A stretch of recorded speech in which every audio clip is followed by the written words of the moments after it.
नमस्कार साथियों, मैं रितेश आप लोगों को अपने YouTube channel Ritesh online classes में स्वागत करता हूं। आज मैं आप लोगों को श्योर सक्सेस द्वारा संचालित मैराथन टेस्ट सीरीज का 7वां सेट करवाने जा रहा हूं। तो आइए शुरू करते हैं। पहला क्वेश्चन है कि यदि कोई समुद्री जहाज पश्चिमी तट में कांडला बंदरगाह से यात्रा शुरू करता है तो पूर्वी तट पर कलकत्ता पहुंचने तक वह किन किन बंदरगाहों पोर्ट ब्लेयर के अतिरिक्त से होकर गुजरता है दोस्तों। तो इसका राइट ऑप्शन हो जाएगा मुंबई, तो कोचीन, तूतीकोरिन, एन्नोर, पारादीप। देखिए दोस्तों, ये हमारा इंडिया का यहाँ से नीचे पूरा दक्षिणी भारत है।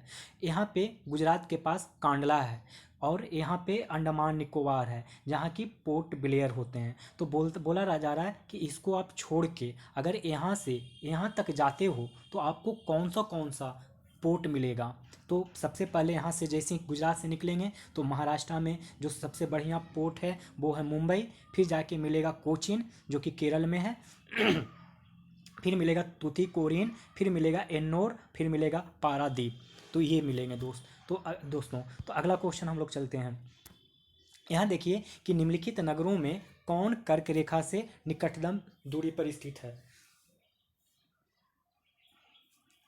तो आप लोग जानते हैं कि कर्क रेखा क्या होता है। तो ये जैसे हमारा पृथ्वी है अर्थ, इसके जो मध्य में इक्वेटर होता है 0 डिग्री और नीचे 23.5 डिग्री हाफ होता है, यानी 23.5 डिग्री। यहाँ पे भी 23.5 डिग्री। इसको कहते हैं नॉर्थ, इसको कहते हैं साउथ, इसको कहते हैं साउथ। इस नॉर्थ को ही हम लोग कर्क रेखा बोलते हैं, ट्रॉपिक ऑफ कैंसर, और ट्रॉपिक ऑफ कैप्रिकॉर्न इसको मकर रेखा बोलते हैं। तो बोला जा रहा है कि ये जो कर्क रेखा है जो हमारा यहाँ पे इंडिया है, यहाँ पे इंडिया है, यहाँ पे जो इंडिया हमारा कुछ इस प्रकार से भाग में विराजमान है। तो बोलता है कि ये जो 23.5 डिग्री इंडिया के पार से होकर गुजरा है तो कौन सा पहले राज्य से होगा ये जान लीजिए, क्योंकि ये इसमें पूछ रहा है क्वेश्चन में कि अगर तल्ला, गांधीनगर, उज्जैन, जबलपुर कौन सा ऐसा शहर है जो इस कर्क रेखा के नज़दीक है। तो दोस्तों आंसर तो होगा गांधीनगर। देख लीजिए, गुजरात सबसे पहला स्टेट होता है इंडिया का जहाँ से कर्क रेखा हिलता है, वो है गुजरात। फिर यहाँ पे है राजस्थान का कुछ पार्ट है, राजस्थान के बाद एमपी में, मध्य प्रदेश के बाद छत्तीसगढ़ में कर्क रेखा गुजरता है। और जो यहाँ पे बिहार के नीचे जो सटा झारखंड है वो वहाँ पे, फिर वेस्ट बंगाल से, फिर त्रिपुरा से होकर मिजोरम से होते हुए भारत से बाहर निकल जाता है ये ट्रॉपिक ऑफ कैंसर। दोस्तों एक बार फिर से, गुजरात, राजस्थान, मध्य प्रदेश, छत्तीसगढ़, झारखंड, वेस्ट बंगाल और त्रिपुरा और मिजोरम, ये हैं दोस्तों हमारे 8 स्टेट। टोटल काउंट करिए तो होगा 1 2 3 4 5 6 7 8, यही 8 स्टेट हैं जो दोस्तों हमारे कर्क रेखा पे, कर्क रेखा इसी 8 राज्यों से होकर गुजरता है। तो क्वेश्चन पूछ रहा है कि कौन सा ऐसा नगर है जो कर्क रेखा से निकटतम है। त्रिपुरा का अगरतला, कि मध्य प्रदेश का जबलपुर, कि गुजरात का गांधीनगर, कि मध्य प्रदेश का उज्जैन। तो राइट ऑप्शन इज गुजरात का गांधीनगर। कौन सा महत्वपूर्ण अक्षांश भारत को लगभग 2 बराबर भागों में बांटता है। हाँ दोस्तों, तो कौन सा महत्वपूर्ण अक्षांश भारत को लगभग 2 बराबर भागों में बांटता है। तो इसका राइट ऑप्शन आप लोग को अभी बताया था कि भारत को कर्क रेखा 2 भागों में बांटता है, 23.5 डिग्री उत्तर अक्षांश। निम्नलिखित में से कौन सा शहर भारतीय मानक समय IST इंडियन स्टैंडर्ड टाइम देशांतर के निकटतम है। तो इसका राइट ऑप्शन क्या हो जाएगा दोस्तों, रीवा। अब देखिए, इंडियन जो स्टैंडर्ड टाइम है 27.5 डिग्री, जो ये इंडियन स्टैंडर्ड टाइम है इंडिया का, तो वो देशांतर है 27.5 डिग्री देशांतर है दोस्तों। ये 27.5 डिग्री इंडिया में देशांतर है, यही इंडियन स्टैंडर्ड टाइम है। तो इसका राइट ऑप्शन क्या हो जाएगा, रीवा। नेक्स्ट क्वेश्चन हम लोग आगे बढ़ते हैं। हिमालय की रचना समानांतर वलय श्रेणियों से हुई है, जिसमें से प्राचीनतम श्रेणी कौन सी है दोस्तों। तो इसकी जो प्राचीनतम श्रेणी है वो है बृहद हिमालय श्रेणी। हिमालय की रचना समानांतर वलय श्रेणियों से हुई है, जिसमें से प्राचीनतम श्रेणी है बृहत्तम हिमालय श्रेणी। सतपुड़ा पर्वत श्रृंखला का सबसे ऊंचा पर्वत शिखर कौन सा है दोस्तों? तो ये कौन है? ये है धूपगढ़। दोस्तों धूपगढ़ की हाइट 1353 मीटर है और ये मध्य प्रदेश का भी सबसे ऊंचा चोटी है। दोस्तों अब हम 7 नंबर में आते हैं। कंदरेलू कंदरेलू बांध देश के, हमारे ही भारत में ही है कंदलेरू। पूछ रहा है किस राज्य में, भारत के किस राज्य में है? तो इसका दोस्त आंसर हो जाएगा आंध्र प्रदेश। दोस्तों आंध्र प्रदेश में एक जिला है नेल्लोर। आप देखिएगा आंध्र प्रदेश का मैप, तो वहाँ इसमें एक जिला है नेल्लोर जिला। वहाँ के एक रामपुर मंडल है, एक मंडल का क्या नाम है? रामपुर मंडल। यहाँ पे एक कंडालेरू, मतलब ये जो कंदलेरू बांध है कंदलेरू रिवर पे, बस आपको याद रखना, नेल्लोर जिला में। ठीक है, तो आगे बढ़ते हैं। शिवालिक शैल समूह से के दक्षिण के भाबर क्षेत्र उदाहरण है। दोस्तों इसका अनुसमुद्री स्थिति का, ओशियनिक कंडीशन का उदाहरण है। अनुसमुद्री का होता है ओशियनिक कंडीशंस। तो शिवालिक शैल समूह के दक्षिण के भाबर क्षेत्र उदाहरण किसके हैं? तो अनुसमुद्री स्थिति का। भाबर प्रदेश, ये जो भाबर प्रदेश या भाबर क्षेत्र है, यह शिवालिक के गिरिपाद प्रदेश में सिंधु नदी से तीस्ता नदी, कौन सा नदी से? सिंधु से तीस्ता नदी तक पाया जाता है। यह 8 से 16 किलोमीटर चौड़ी वाली संकर पट्टी के रूप में स्थित गिरिपाद स्थित होने के कारण इस क्षेत्र में नदियां बड़ी मात्रा में भारी पत्थर, कंकर, बजरी आदि लाकर जमा कर देती है, जिससे प्रागम्य चट्टानों का निर्माण होता है। दोस्तों अब हम लोग आगे बढ़ते हैं। निम्नलिखित में कौन अक्साई चीन का भाग है? आंसर होगा लद्दाख पठार। ये जो लद्दाख पठार है वो समुद्र तल से 5000 मीटर की ऊंचाई पर है।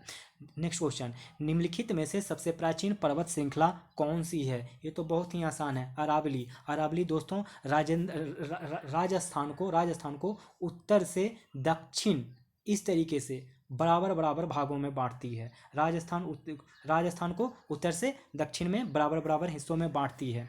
जिस तरीके से हमारे जो बिहार है ना, तो इन बिहार को जो है 2 बराबर भागों में गंगा नदी बांटती है, इसी प्रकार से राजस्थान को भी उत्तर और दक्षिण के रूप में 2 बराबर भागों में बांटती है। सबसे इस अरावली का जो सर्वोच्च शिखर है दोस्तों, वो सिरोही जिले में गुरु शिखर है। कौन है? गुरु शिखर। इसका याद रखिएगा, गुरु शिखर। और बता दूं दोस्तों, ये 1727 मीटर ऊंचा है, माउंट आबू में स्थित है। दोस्तों अब हम लोग नेक्स्ट क्वेश्चन पढ़ेंगे। निम्नलिखित में सबसे प्राचीन पर्वत श्रृंखला कौन है? तो अभी मैंने करवा ही दिया, अरावली। नेक्स्ट क्वेश्चन, गंगा की जलोढ़ मृदा की गहराई भूमि सतह के नीचे लगभग कितना है? तो 6000 मीटर तक होती है। 6000 मीटर का मतलब 6 किलोमीटर, क्योंकि 1 किलोमीटर बराबर होता है 1000 मीटर। नेक्स्ट क्वेश्चन दोस्तों, मंदाकिनी नदी किस जल प्रवाह अथवा मुख्य नदी से संबंधित है? तो ये है दोस्तों अलकनंदा से। मंदाकिनी नदी किस जल प्रवाह अथवा मुख्य नदी से संबंधित है? तो अलकनंदा। निम्नलिखित नदियों में से किनके स्रोत बिंदु लगभग एक ही हैं? तो ये हैं दोस्तों ब्रह्मपुत्र और सिंधु। और आपको लगभग भी बता दूं, इनके अलावा सतलुज का भी लगभग स्रोत बिंदु एक ही है, मानसरोवर झील।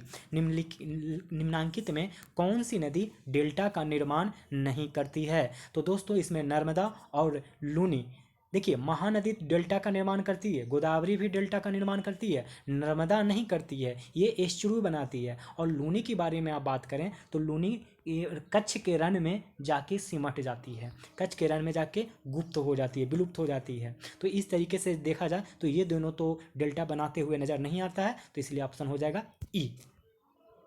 निम्नलिखित में से कौन सी नदी 3 बार 2 धाराओं में विभक्त हो जाती है और कुछ मील आगे जाकर पुनः मिल जाती है, और इस प्रकार श्रीरंगपट्टनम, शिवसमुद्रम, श्रीरंगम के द्वीपों का निर्माण करती है? वो कौन सा नदी है दोस्तों? ये नदी दोस्तों कावेरी है।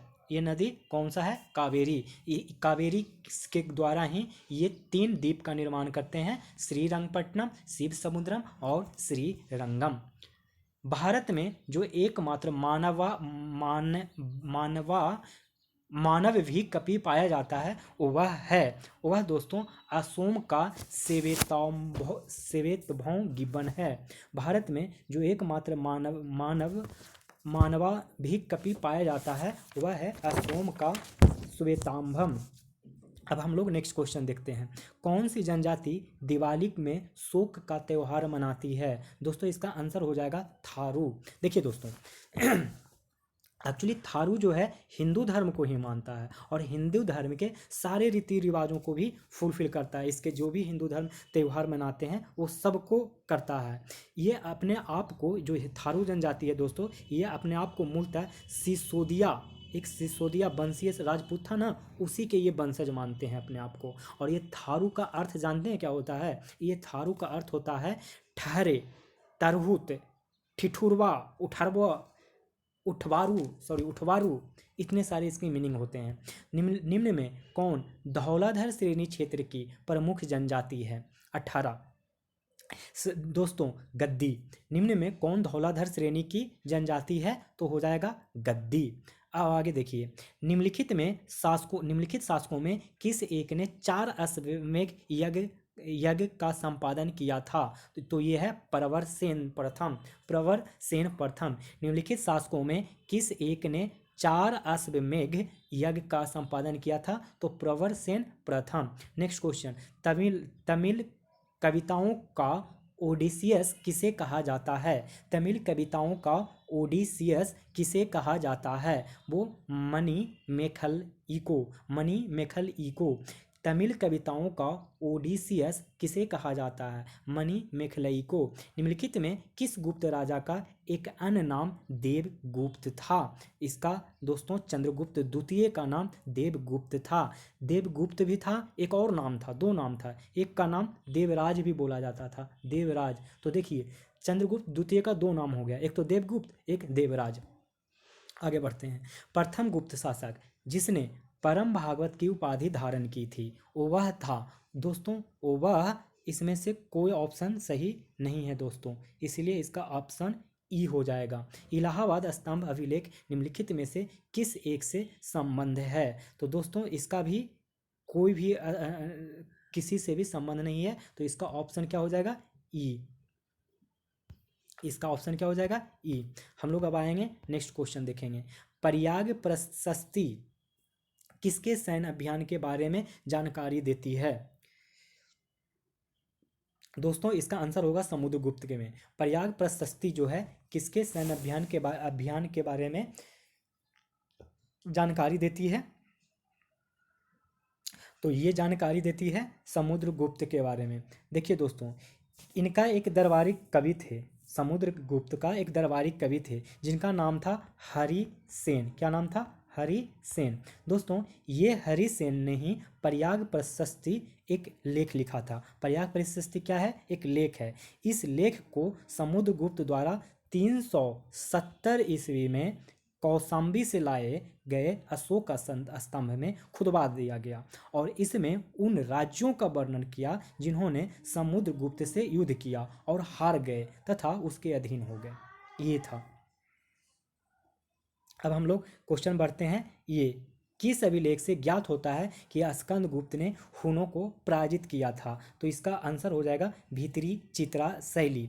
दोस्तों किस अभिलेख से ज्ञात होता है कि स्कंदगुप्त ने हुनों से को पराजित किया था? भीतरी चित्रा शैली। दोस्तों यूपी का जो गाजीपुर जिला है वहाँ पे सैदपुर तहसील में भीतरी नामक स्थान है। ये भीतरी नामक क्या है? एक स्थान है जहाँ चित्र बनाए गए हैं, जिसी को भीतरी चित्रा शैली कहते हैं। और भीतरी कहाँ स्थान है? तो सैदपुर तहसील कहाँ है? गाजीपुर में। गाजीपुर कहाँ है? यूपी में। वहाँ पे ये स्तंभ मिलता है। इसमें क्या होता है दोस्तों कि पुष्यमित्रों और हुनों के साथ स्कंदगुप्त के युद्ध का वर्णन मिलता है। दोस्तों हुनों का पहला आक्रमण भारत पर गुप्त सम्राट स्कंदगुप्त के शासनकाल में हुआ, जिसमें वे स्कंदगुप्त से बुरी तरह पराजित हुआ। दोस्तों हुनों का पहला आक्रमण कब हुआ था भारत में? तो दोस्तों गुप्त सम्राट स्कंदगुप्त के शासनकाल में हुआ और हुन स्कंदगुप्त से पूरी तरीके से परास्त हो गए। अब हम लोग नेक्स्ट क्वेश्चन पढ़ेंगे। Question number 26। गुप्त साम्राज्य के पतन के विभिन्न कारण थे, निम्नलिखित कथनों में कौन सा कारण नहीं था? तो वो कारण जो नहीं था वो था अरब आक्रमण। ये कारण नहीं था इसके पतन का। जो कारण थे वो थे हून आक्रमण, प्रशासन का सामंतीय ढांचा, उत्तरवर्ती गुप्तों का बौद्ध धर्म स्वीकार करना। निम्नलिखित में किसका प्राचीन भारत के आयुर्वेद शास्त्र से संबंधित नहीं है? तो वो दोस्तों हो जाएगा भास्कराचार्य। क्यों? क्योंकि भास्कराचार्य एक प्रख्यात खगोलज्ञ एवं गणितज्ञ थे। इन्होंने भास्कराचार्य ने 2 किताबें लिखा। एक का नाम था शिरोमणि, एक का क्या नाम हो गया? शिरोमणि, और दूसरा का नाम हो गया लीलावती। इन दोनों ही किताबों में दोस्तों खगोल विज्ञान और गणित संबंधी रचनाएं लिखी गई है। दोस्तों अब मैं बता देता हूँ धन्वंतरि के बारे में। धन्वंतरि विक्रमादित्य यानी जिनको चंद्रगुप्त द्वितीय बोलते हो, वो उनके जो नवरत्न थे उनमें से ये एक थे। ये आयुर्वेद के धन्वंतरि कौन थे? आयुर्वेद के शास्त्र के माने प्रख्यात पंडित थे। इनके साथ साथ चरक और सुश्रुत भी आयुर्वेद विज्ञान के विद्वान थे। चरक कनिष्क के दरबार में रहते थे, कि राजवैद्य थे। ये कौन थे? कनिष्क के दरबार में राजवैद्य। इन्होंने चरक संहिता नामक एक किताब भी लिखा था। भारतीय यात्रा में फाहियान ने एक अस्पताल का उल्लेख किया। यह स्थित था पाटलिपुत्र में। दोस्तों पाटलिपुत्र में यह गुप्त काल में आया था। इसने कहा था कि माने कौन आया था गुप्त काल में? तो फाहियान आया था गुप्त काल में। इसने कहा कि पाटलिपुत्र नगर के धनी जितने भी धनी लोग थे उन्होंने मिलकर एक बड़े अस्पताल का स्थापना किया, जहां निर्धनों को निःशुल्क दवाएं और भोजन उपलब्ध कराया जाता था। यहाँ देश भर से रोगी इलाज कराने आते थे। चंद्रगुप्त के 9 रत्नों में से निम्न में से कौन सा फलित ज्योतिष से संबंधित नहीं है? दोस्तों इसका आंसर हो जाएगा छापनक। 9 रत्न में से एक कालिदास भी 9 रत्न में ही शामिल थे और वो महाकवि के रूप में जाना जाते थे। चंद्रगुप्त के 9 रत्नों में से निम्न में से कौन सा फलित ज्योतिष से संबंधित था? वो था छापनक। किस शासक वंश ने मंदिरों एवं ब्राह्मणों को सबसे अधिक ग्राम अनुदान में दिया? तो दोस्तों इसका आंसर हो जाएगा गुप्त वंश। गुप्त लेखों में जिन भूमिदानों का उल्लेख किया गया है उससे यह स्पष्ट है कि भूमिदान के साथ साथ गांव की भूमि से उत्पन्न होने वाली आय को भी ग्रहिता को सौंप दिया जाता था। दोस्तों किस शासक वंश ने मंदिरों एवं ब्राह्मणों को सबसे अधिक ग्राम अनुदान में दिया था? तो वो थे गुप्त वंश। नेक्स्ट सवाल, भारत के इतिहास के संदर्भ में कुलिया बाप तथा द्रोण बाप शब्द क्या निर्दिष्ट करते हैं? तो दोस्तों ये निर्दिष्ट करते हैं भूमाप को। गुप्त साम्राज्य द्वारा निम्न में किन्हें कर रहित कृषि भूमि प्रदान की जाती थी? तो केवल ब्राह्मणों को। दोस्तों ये जो कृषि भूमि प्रदान है कर रहित वो वाला, उसी को अग्रहार कहा जाता था। क्या कहा जाता था? अग्रहार। ये अग्रहार इस प्रकार की भूमि दान का उद्देश्य होता था कि धार्मिक एवं शैक्षणिक। भारतीय विधान पालिका प्रथम द्विसदनीय बनाई गई थी। ये 1919 के भारत सरकार अधिनियम में बनाई गई थी। भारत विधान पालिका प्रथम बार द्विसदनीय सदस्य बनाई गई थी 1919 के भारत सरकार अधिनियम द्वारा। राष्ट्रपति के अध्यादेश निर्गत करने की शक्ति प्रेरित है, तो वो है भारत सरकार अधिनियम 1935। राष्ट्रपति के अध्यादेश निर्गत करने की शक्ति प्रेरित है भारत सरकार अधिनियम 1935। भारत के लिए संविधान की रचना हेतु संविधान सभा का विचार निम्नलिखित में से सर्वप्रथम किसने प्रस्तुत किया? स्वराज पार्टी ने 1934 में। भारत के लिए संविधान की रचना हेतु संविधान सभा का विचार निम्नलिखित में से किसने प्रस्तुत किया? स्वराज पार्टी 1934 में। भारत के संविधान सभा का प्रथम अधिवेशन कब हुआ? 9 दिसंबर 1946। भारत के संविधान सभा का प्रथम अधिवेशन कब शुरू हुआ? 9 दिसंबर 1946। भारतीय संविधान की निम्न दी गई अनुसूचियों में से कौन सी राज्य के नामों की सूची तथा उनके राज्य क्षेत्रों का ब्यौरा देती है? पहली अनुसूची। भारतीय संविधान की निम्न दी गई अनुसूचियों में से कौन सी राज्य के नामों की सूची तथा उनके राज्य क्षेत्रों का ब्यौरा देती है? पहली अनुसूची, राज्य भूमि सुधार अधिनियमों को संवैधानिक सुरक्षा प्रदान करने हेतु सम्मिलित किया गया था। तो ये किया गया था 9वीं अनुसूची में। निम्नलिखित में से कौन सी मद भारत के संविधान की समवर्ती सूची में नहीं है? तो इनमें से कोई नहीं, क्योंकि सारे ही हैं।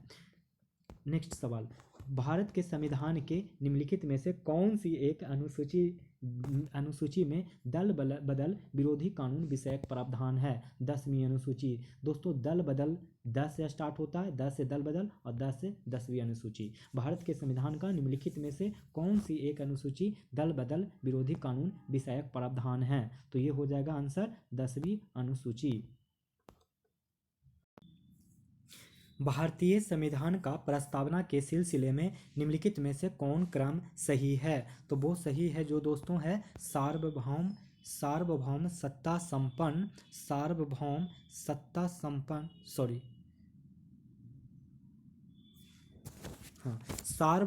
सत्ता संपन्न समाजवादी धर्मनिरपेक्ष जनवादी गणतंत्र। सार्वभौम सत्ता संपन्न समाजवादी धर्मनिरपेक्ष जनवादी गणतंत्र। नेक्स्ट, निम्नलिखित में से कौन भारत के धर्मनिरपेक्ष राज्य वर्णित करता है? तो वो हो जाएगा संविधान की प्रस्तावना। निम्नलिखित में से कौन भारत को धर्मनिरपेक्ष राज्य वर्णित करता है? संविधान की प्रस्तावना। भारतीय संविधान के उद्देशिका में संशोधन किया गया था। कौन से संविधान के संशोधन में उद्देशिका में संशोधन किया गया था? तो वो था 42वां संशोधन। भारतीय संविधान की उद्देशिका में संशोधन किया गया था 42वें संशोधन में। भारतीय संविधान का कौन सा भाग संविधान की आत्मा कहलाता है? तो वो कहलाता है उद्देशिका। भारतीय संविधान का कौन सा भाग संविधान की आत्मा कहलाता है? उद्देशिका। राष्ट्रपति को वीटो पावर संविधान में निहित है आर्टिकल 111 में। आर्टिकल 111 में वीटो पावर है राष्ट्रपति को। अब देखेंगे अगला सवाल, यदि भारतीय संघ में एक नए राज्य का सृजन किया जाना है तो संविधान के किस अनुसूची में संशोधन करना आवश्यक है? तो वो संशोधन करना आवश्यक हो जाएगा हमारे प्रथम अनुसूची में। यदि भारतीय संघ में एक नए राज्य का सृजन किया जाना है तो संविधान के किस अनुसूची में संशोधन करना आवश्यक होगा? प्रथम अनुसूची में। भाषा के आधार पर राज्यों का गठन हेतु राज्य पुनर्गठन आयोग की स्थापना कब हुआ था? तो 1953 ईस्वी में हुआ था। भाषा के आधार पर राज्यों के गठन हेतु राज्य पुनर्गठन आयोग की स्थापना कब हुआ था? तो 1953 ईस्वी में। भारतीय संविधान के निम्नलिखित अनुच्छेदों में से कौन सा विधान सत्ता में पर पूर्ण नियंत्रण लगाता है? तो इसका जवाब हो जाएगा अनुच्छेद 14। अनुच्छेद 14 ही है जो विधायन सत्ता पर पूर्ण नियंत्रण लगाता है। भारतीय संविधान के अनुच्छेद 13 का मुख्य उद्देश्य निम्नलिखित में से किसके संदर्भ में संविधान की सर्वोच्चता सुनिश्चित करना है? भारतीय संविधान के अनुच्छेद 13 का मुख्य उद्देश्य निम्नलिखित में से किसके संदर्भ में संविधान की सर्वोच्चता सुनिश्चित करना है? तो मौलिक अधिकार की। भारतीय संविधान में जैसा निहित है निम्न में से कौन सी समानता के मौलिक अधिकार में सम्मिलित नहीं है? तो आर्थिक समानता नहीं है, जबकि सम्मिलित कौन सा है? तो कानून के समक्ष समानता, सामाजिक समानता, अवसर समानता। अवसर की समानता, सामाजिक समानता, कानून के समक्ष समानता ये मौलिक अधिकार में सम्मिलित है, लेकिन आर्थिक समानता मौलिक अधिकार में सम्मिलित नहीं है। भारत का संविधान स्पष्टतः प्रेस की आज़ादी की व्यवस्था नहीं करता है, किंतु यह आज़ादी अंतर्निहित है। दोस्तों, इसमें अगर आप आर्टिकल नंबर 19(1)(a) को पढ़िएगा तो इसमें पता चलेगा कि प्रेस की आज़ादी की व्यवस्था हो रहा है। अगला सवाल, भारतीय संविधान का कौन सा अनुच्छेद व्यक्ति के विदेश यात्रा का अधिकार को संरक्षण देता है? तो अनुच्छेद 21। अनुच्छेद 21 है जो किसी भी व्यक्ति को विदेश यात्रा का अधिकार देता है। देखते हैं अगला सवाल, निम्नलिखित अधिकारों में कौन से अधिकार अनुच्छेद 19(a)(d) और अनुच्छेद 21 से मिलकर पढ़ाने पे पढ़ने पे प्राप्त होता है। तो वो हो जाएगा प्राइवेसी का अधिकार, एकांतता का अधिकार। निम्नलिखित अधिकारों में से कौन सा अधिकार अनुच्छेद 19A सब क्लॉज डी को अनुच्छेद 21 से मिलाकर पढ़ने पर एकांतता का अधिकार, प्राइवेसी का अधिकार प्राप्त होता है? संविधान के किस अनुच्छेद के अंतर्गत सिखों द्वारा कृपान धारण करना धार्मिक स्वतंत्रता का अंग माना जाता है? अनुच्छेद 25।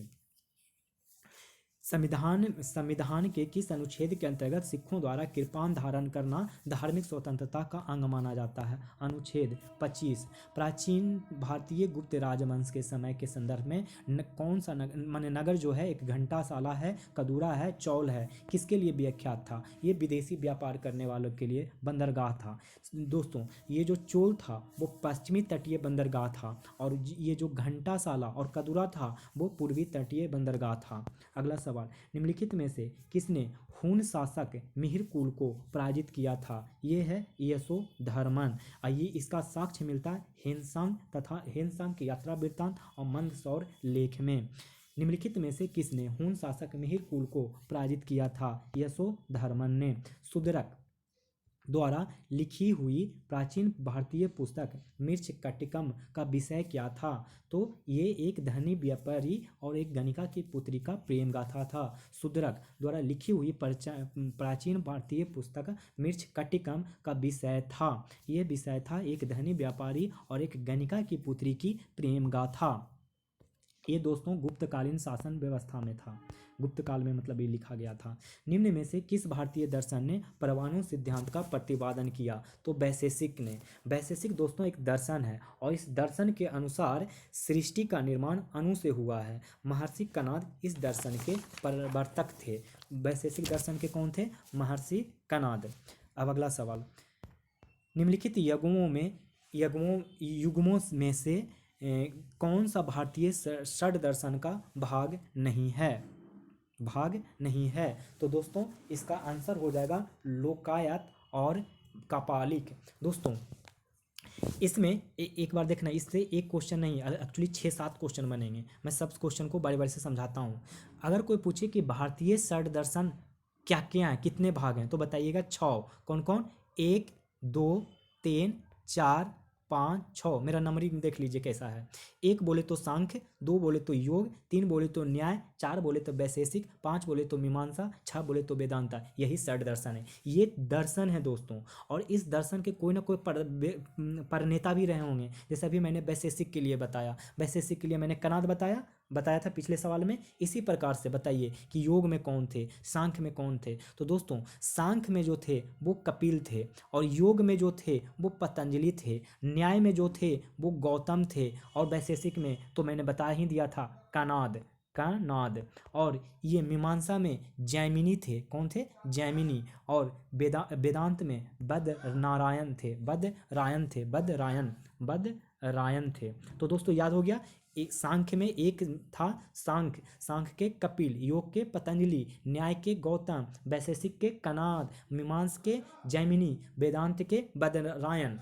एक बार फिर से, सांख्य के कपिल, योग के पतंजलि, न्याय के गौतम, वैशेषिक के कणाद, मीमांसा दर्शन के जैमिनी, वेदांत के बदरायन।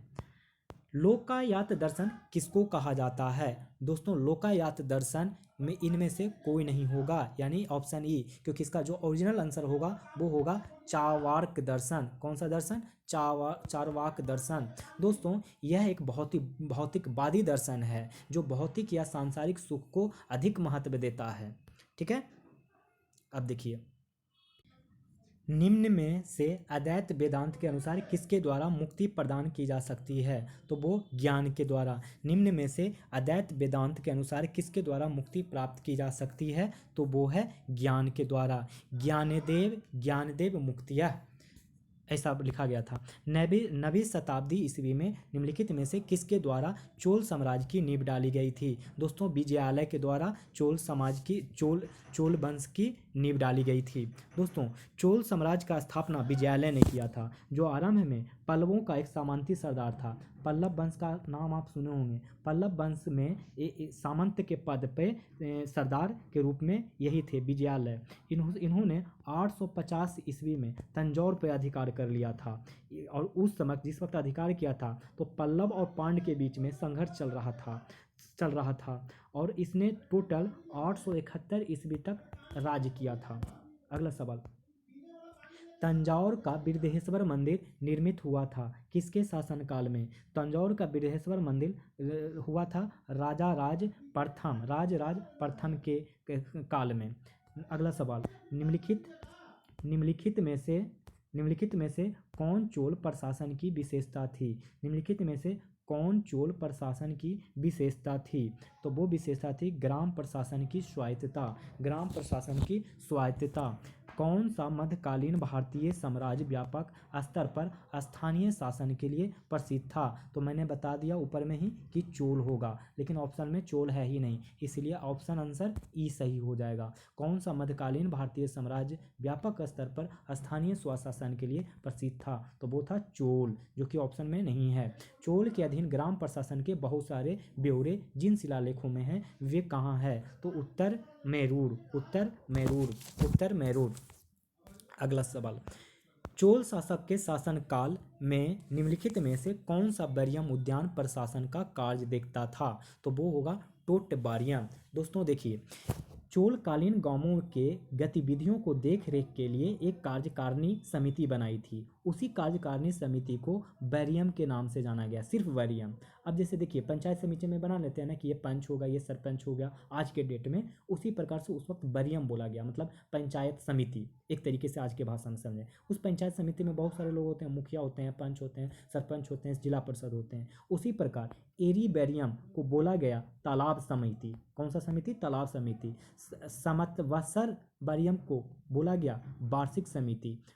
टोट बैरियम को बोला गया उद्यान प्रशासन। और पोन बैरियम को बोल दिया गया स्वर्ण समिति। कौन सा समिति? स्वर्ण समिति। अगला सवाल, निम्नलिखित में से किसको दक्षिण भारत के विशेषकर चोल युग के स्थापत्यों को विश्व में श्रेष्ठतम प्रतिमा रचना मानी जाती है? तो वो कौन था? तो वो हो जाएगा नटराज। निम्नलिखित में से किसको दक्षिण भारत को विशेषकर चोल युग के स्थापत्यों की विश्व में श्रेष्ठतम प्रतिमा रचना माना जाता है? नटराज। शिव की दक्षिणामूर्ति प्रतिमा उन्हें किस रूप में प्रदर्शित करती है? तो शिक्षक। शिव की दक्षिणामूर्ति प्रतिमा उन्हें किस रूप में प्रदर्शित करती है? शिक्षक। निम्नलिखित चोल शासकों में जिसने बंगाल की खाड़ी को चोल झील का स्वरूप प्रदान कर दिया वह कौन था? तो इसका सही जवाब हो जाएगा राजेंद्र प्रथम। निम्नलिखित चोल शासकों में जिसने बंगाल की खाड़ी को चोल झील का स्वरूप प्रदान कर दिया वो था राजेंद्र प्रथम। निम्नलिखित में से किस वंश द्वारा प्रायः महिलाओं को प्रशासन में उच्च पद प्रदान किए जाते थे? चालुक्य। निम्नलिखित में से किस वंश द्वारा प्रायः महिलाओं को प्रशासन में उच्च पद प्रदान किए जाते थे? चालुक्य। कवि कालिदास के नाम का उल्लेख किसमें हुआ है? तो ये हुआ है कहाँ पे? एहोल। कहाँ कवि कालिदास के नाम का उल्लेख कहाँ हुआ है? तो ये हुआ एहोल के उत्कीर्ण लेख में। उत्कीर्ण लेख में कवि कालिदास के नाम का उल्लेख कहाँ हुआ है? तो एहोल के उत्कीर्ण लेख में।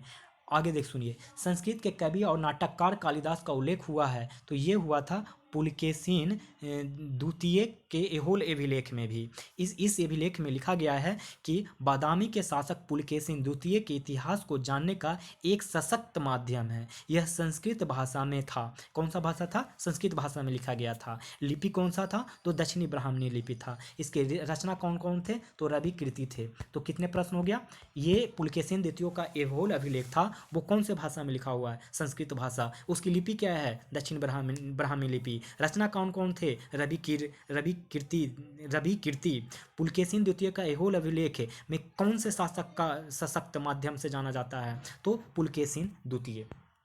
अगला सवाल, किस शासक ने सिंहल द्वीप के विरुद्ध 642 में 2 समुद्री अभियान भेजा था? वो कौन था? तो वो था दोस्तों नरसिंह वर्मन प्रथम। नरसिंह वर्मन प्रथम 630 ईस्वी से 600 68 ईस्वी तक शासन किया था। ये पल्लव वंश से था, पल्लव वंश का था नरसिंह वर्मन प्रथम। अगला सवाल, प्राचीन संस्कृत ग्रंथों में प्राप्त यवन प्रिय शब्द द्योतक था, ये था काली मिर्च का। प्राचीन संस्कृत ग्रंथों में प्राप्त यवन प्रिय शब्द द्योतक था, किसका? तो काली मिर्च का। इसका यूनानी और रोमवासियों को बहुत प्रिय था। काली मिर्च यूनानी और रोमवासियों को बहुत प्रिय था, इसलिए प्राचीन ग्रंथों में इसे यवन प्रिय कहा गया है। अगला सवाल, निम्नलिखित में से तमिल ग्रंथों में किससे लघु वेद की संज्ञा दी गई है? तो इसे संज्ञा दी गई है कुरल की संज्ञा दी गई है। कुरल लघु वेद या इसे बाइबल भी कहा जाता है, इसे मुपाल भी कहा जाता है। इसके रचनाकार तिरुवल्लुवर थे। कौन थे? तिरुवल्लुवर थे। ब्रह्मा के अवतार के अनुश्रुतियों के अनुसार था। 77 नंबर, निम्नलिखित में से कौन सा एक प्राचीन भारत में व्यापारियों का निगम था? कौन था निगम? तो वो था मणिग्राम। ये क्या था? ये था चोल काल में ब्राह्मण को दान में दिए गए ग्राम। चतुर्वेदी मंगलम किया था, चोल काल में ब्राह्मण को दिए गए दान। दोस्तों, निम्नलिखित में कौन सा एक प्राचीन भारत में व्यापारियों का निगम था? तो एक हो गया मणिग्राम। इसके साथ साथ एक शहर का और नगर का और याद रखिएगा, वो था बलंजियर। वो कौन था? बलंजियर। अगला सवाल, संगम युग में उदययूर किसके लिए विख्यात था? उदययूर किसके लिए विख्यात था? तो कपास के व्यापार के महत्वपूर्ण केंद्र था। ये उदययूर कहाँ है? तो तमिलनाडु के तिरुचिरापल्ली में कावेरी नदी के तट पर। कहाँ पे? कावेरी के तिरुचिरापल्ली में कावेरी नदी के तट पर क्या था? उदययूर था। इसका विवरण कि ये उदययूर है, ये पेरिपल्स ऑफ द एरिथ्रियन सी में मिलता है। एक किताब है जिसका नाम है पेरिपल्स ऑफ द एरिथ्रियन सी, उसमें मिलता है। अगला सवाल, किस ऋषि के बारे में कहा जाता है कि उन्होंने दक्षिण भारत का आर्यकरण किया, उन्हें आर्य बनाया? तो वो अगस्त्य ऋषि के बारे में कहा जाता है। इन्हें तमिल साहित्य का जनक के रूप में भी जाना जाता है। किस ऋषि के बारे में कहा जाता है कि उन्होंने दक्षिण भारत का आर्यकरण किया, उन्हें आर्य बनाया? तो अगस्त्य ऋषि को। अगला सवाल, निम्न में किस चीन यात्री ने चालुक्यों के शासनकाल में चीन एवं भारत के संबंधों का विवरण दिया है? तो वो दिया है मातबालिन। निम्न में किस चीनी यात्रियों ने चालुक्य के शासनकाल में चीन एवं भारत के संबंधों का विवरण दिया है? मातबालिन। किस राजवंश ने उत्तर भारत में शासन नहीं किया? कौन से राजवंश ने उत्तर भारत में शासन नहीं किया? तो चोल तो किया है, चोल किया था क्या? चोल किया था। इसका जो आंसर होगा वो होगा चालुक्य, और चालुक्य वंश तो है ही नहीं, तो इसीलिए आंसर हो जाएगा ऑप्शन नंबर ई। देखिए, चालुक्य वंश के बारे में थोड़ा कुछ बता देते हैं। चालुक्य वंश के बारे में, चालुक्य वंश चालुक्य वंश, इनका शासन मुख्यतः दक्कन एवं दक्षिण भारत में ही केंद्रित था। इनकी राजधानी बादामी थी। चालुक्य वंश की राजधानी कहाँ थी? तो बादामी थी। बादामी नहीं, बातापी थी। बातापी क्या है? बातापी थी।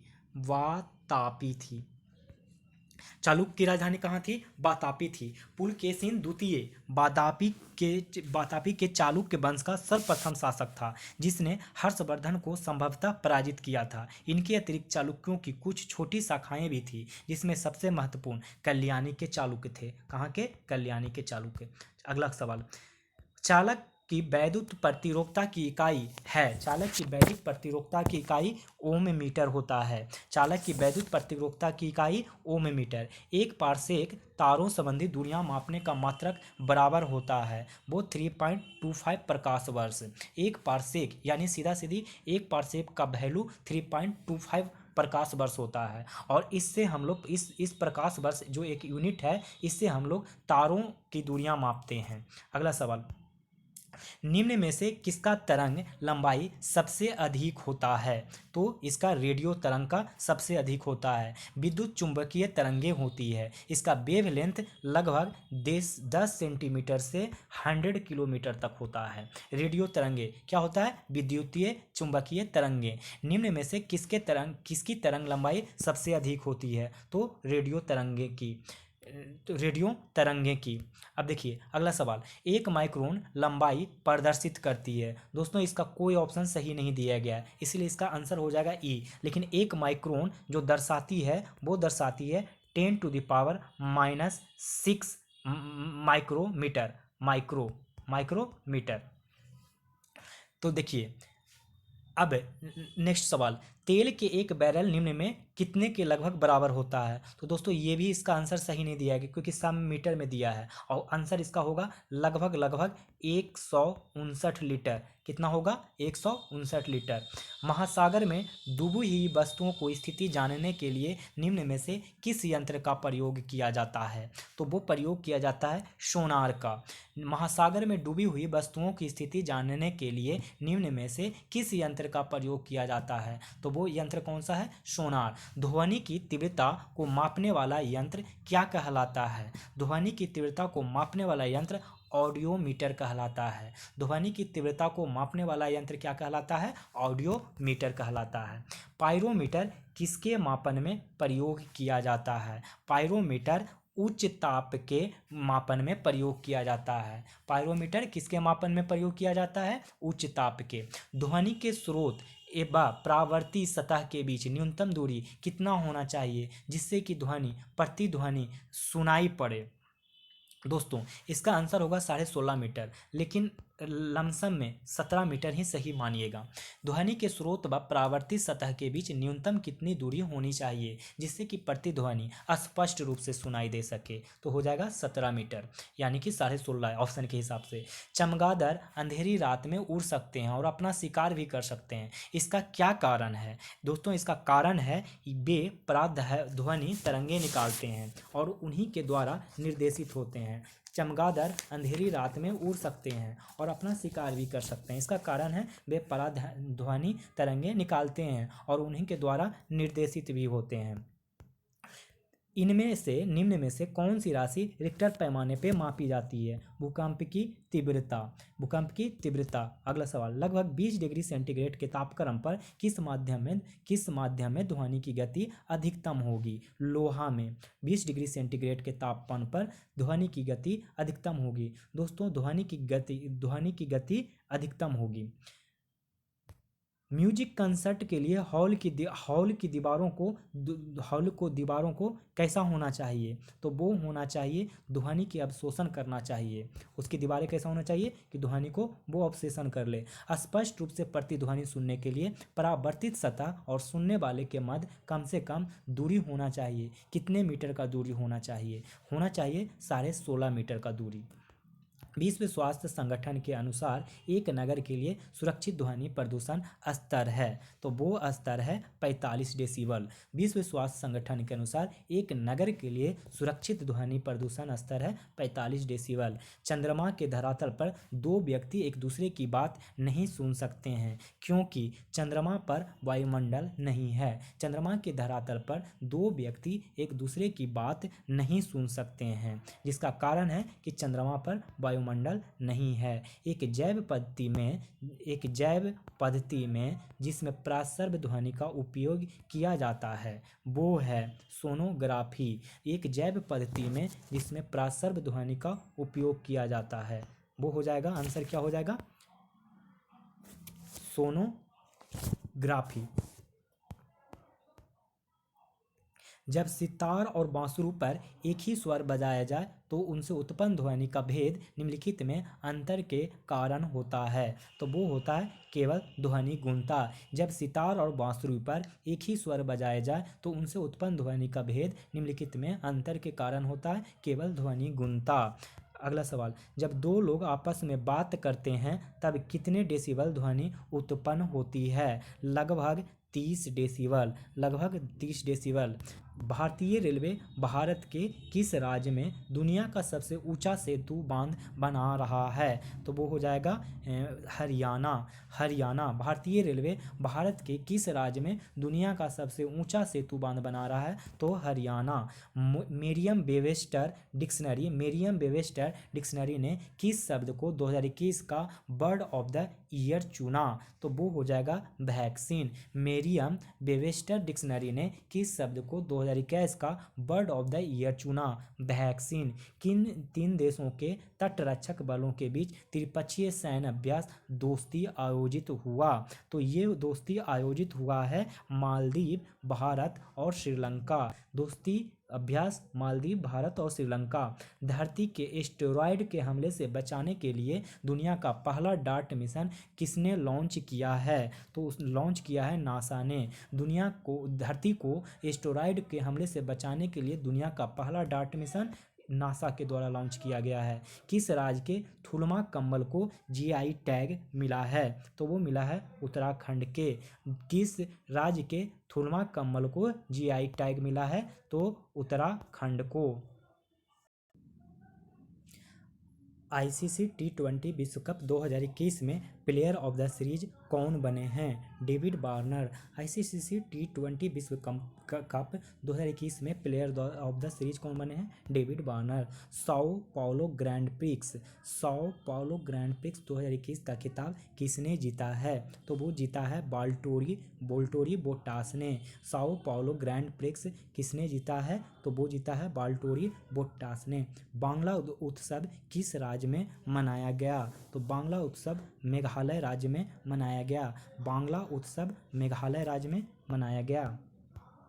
बारबाडोस की पहली महिला राष्ट्रपति कौन बनी है? सैंड्रा मेसेन।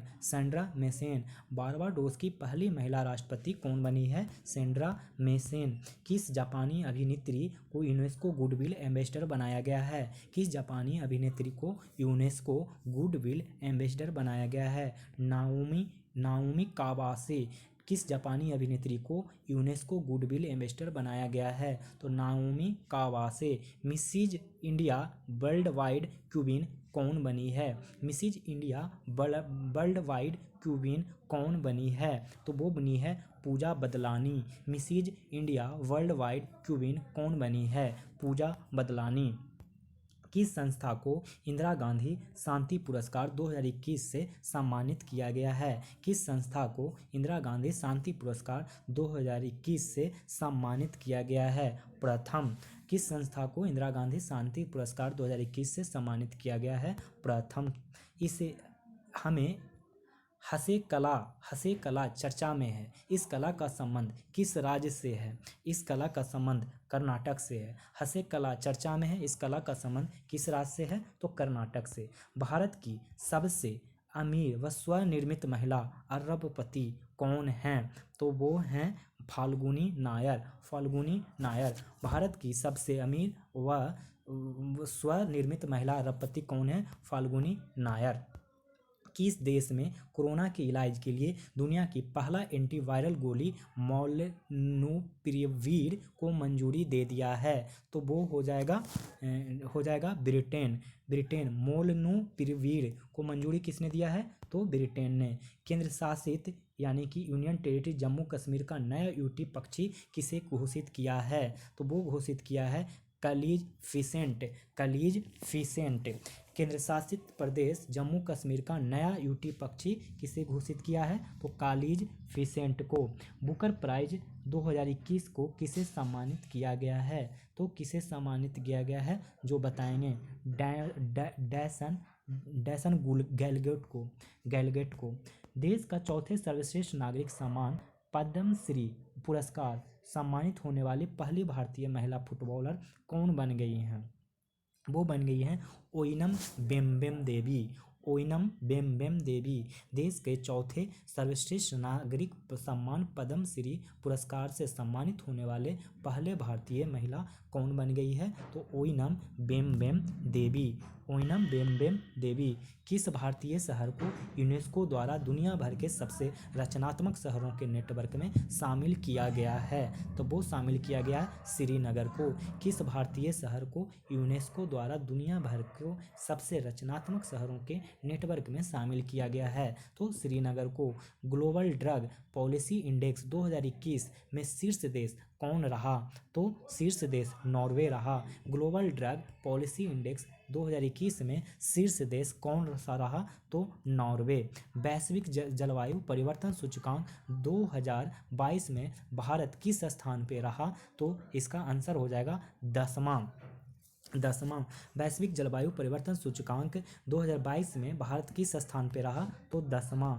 दुनिया की पहली स्वीट खाइन सिटीज किस देश में स्थापित की जाएगी? तो वो अल सल्वाडोर में की जाएगी। कहाँ की जाएगी दोस्तों? तो अल सल्वाडोर में। अब देखेंगे हम लोग नया प्रश्न 123 नंबर। भारत का सर्वश्रेष्ठ समुद्री जिला कौन सा बना है? तो कौन सा बना है? बालासोर, उड़ीसा। भारत का सर्वश्रेष्ठ समुद्री जिला कौन सा बना है? तो Balasore. IMF smart policing index 2021 में किस राज्य की पुलिस शीर्ष पर रही है? तो वो रही है Andhra Pradesh. IMF smart policing index 2021 में किस राज्य की पुलिस शीर्ष पर रही है? Andhra Pradesh. BWF lifetime achievement award 2021 पाने वाले पहले भारतीय बैडमिंटन खिलाड़ी कौन बन गए हैं? प्रकाश पादुकोण। कौन? Prakash Padukone. BWF lifetime achievement award 2021 पाने वाले पहले भारतीय बैडमिंटन खिलाड़ी कौन बन गए हैं? प्रकाश पादुकोण। प्राइस प्रीजुडिस पुंडिटरी का एक पुस्तक है। कौन? प्राइस प्रीजुडिस एंड पुंडिटरी किसने लिखा है? तो ये लिखा है शशि थरूर ने। प्राइस प्रीजुडिस एंड पुंडिटरी किसने लिखा है? तो शशि थरूर ने लिखा है। कौन सा देश COP28 सम्मेलन 2023 की मेजबानी करेगा? तो वो मेजबानी करेगा UAE, संयुक्त अरब अमीरात। कौन सा देश COP28 सम्मेलन 2023 की मेजबानी करेगा? तो वो है UAE, संयुक्त अरब अमीरात। 5 शहरों में मेट्रो संचालित करने वाला देश का पहला राज्य कौन सा बन गया है? तो वो बन गया उत्तर प्रदेश। 5 शहरों में मेट्रो संचालित करने वाला देश का पहला राज्य बन गया है उत्तर प्रदेश। कौन सा देश ICC चैंपियंस ट्रॉफी 2025 की मेजबानी करेगा? पाकिस्तान। 2025 की ICC की चैंपियंस ट्रॉफी का मेजबानी पाकिस्तान करेगा। IQ एयर द्वारा जारी रैंकिंग के अनुसार दुनिया का सबसे प्रदूषित शहर कौन बन गया है? तो वो बन गया है लाहौर। कौन बन गया है? लाहौर। अगला सवाल, एक ICC पुरुष क्रिकेट समिति के नए अध्यक्ष कौन हो गए हैं? तो नए अध्यक्ष सौरभ गांगुली हो गए हैं। ICC पुरुष क्रिकेट टीम समिति के नए अध्यक्ष सौरभ गांगुली। वैश्विक रिश्वतखोरी सूची में 2021 में भारत किस स्थान पर रहा है? तो 82वें स्थान पर रहा है। वैश्विक रिश्वतखोरी सूची 2021 में भारत किस स्थान पर रहा है? तो 82वें स्थान पे। देश में पहली बार ड्रोन से हुई दवाओं की डिलीवरी किस राज्य में हुई है? तो यह हुई है मेघालय में। देश में पहली बार ड्रोन में से हुई दवाओं की डिलीवरी किस राज्य में हुई है? मेघालय में। कोलिन्स डिक्शनरी ने किस शब्द को स्वर्ड ऑफ द ईयर चुना गया है? Sword of the year Collins dictionary को किस शब्द को चुना गया है? NFT। हाल ही में बिहार के अरबाज अंसारी युगांडा में पैरा बैडमिंटन प्रतियोगिता में गोल्ड मेडल जीता है। यह बिहार के किस जिले के हैं? तो ये बिहार के सहरसा जिले के हैं। हाल ही में बिहार के अरबाज अंसारी, कौन? अरबाज अंसारी युगांडा में अफ्रीकी कंट्री है में पैरा बैडमिंटन प्रतियोगिता हुआ है जिसमें गोल्ड मेडल जीता था। हाल ही में आई स्वच्छ सर्वेक्षण रिपोर्ट 2021 रैंकिंग में 10 लाख से अधिक आबादी वाले टॉप 48 शहरों में पटना कितने नंबर पे है? तो पटना दोस्तों 44वें नंबर पे है। हाल ही में आई स्वच्छ सर्वेक्षण रिपोर्ट 2021 के रैंकिंग में 10 लाख से अधिक आबादी वाले टॉप 48 शहरों में पटना कितने नंबर पे है? तो वो है 44वें नंबर पर। 137 क्वेश्चन नंबर। हाल ही में राज्य सरकार द्वारा क्रोनियम पोटेशियम खनन के लिए नई कार्य योजना बनाई जा रही है, वो कौन है? तो बिहार। कौन है? बिहार। हाल ही में किस राज्य में सरकार द्वारा क्रोनियम पोटेशियम खनन के लिए नई कार्य योजना बनाई जा रही है? तो हो गया बिहार। बिहार के किस पूर्व केंद्रीय मंत्री के मरणोपरांत पद्म विभूषण 2020 सम्मान से सम्मानित किया गया? तो वो हैं हमारे जॉर्ज फर्नांडिस। बिहार के किस पूर्व केंद्रीय मंत्री को मरणोपरांत पद्म विभूषण 2020 सम्मान से सम्मानित किया गया? तो वो हैं जॉर्ज फर्नांडिस। राज्य सरकार द्वारा आंतरिक वित्तीय सलाहकार के कार्य में कौन सी नई भूमिका तय कर दी है? बजट नियंत्रक। राज्य सरकार द्वारा आंतरिक वित्तीय सलाहकार के कार्य के रूप में कौन सी नई भूमिका तय कर दी है? तो बजट नियंत्रक। बिहार के किस खिलाड़ी ने वर्ल्ड किक बॉक्सिंग चैंपियनशिप में अंडर 16 वर्ग के स्वर्ण पदक जीता है? तो वो जीते हैं पल्लवी राज। बिहार के किस खिलाड़ी ने वर्ल्ड किक बॉक्सिंग चैंपियनशिप में अंडर 16 वर्ग में स्वर्ण पदक जीता है? पल्लवी राज।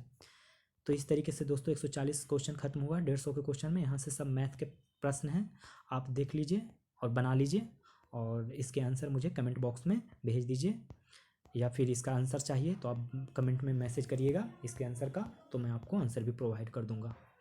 तो इस तरीके से हमारा 7वां सेट प्रैक्टिस सेट ख़त्म हुआ श्योर सक्सेस का मैराथन टेस्ट का जो चल रहा था। दोस्तों अगर ये वीडियो पसंद आ रहा हो तो लाइक करें, सब्सक्राइब करें, शेयर करें, और खुश रहें, पढ़ाई करते रहें। 67 और CDPO की अच्छे से तैयारी करें, और अपना व्यक्तित्व और चरित्र ऐसा बनाएं जिससे महिलाएं आपको आपके होने से सुरक्षित महसूस करें। Thank you.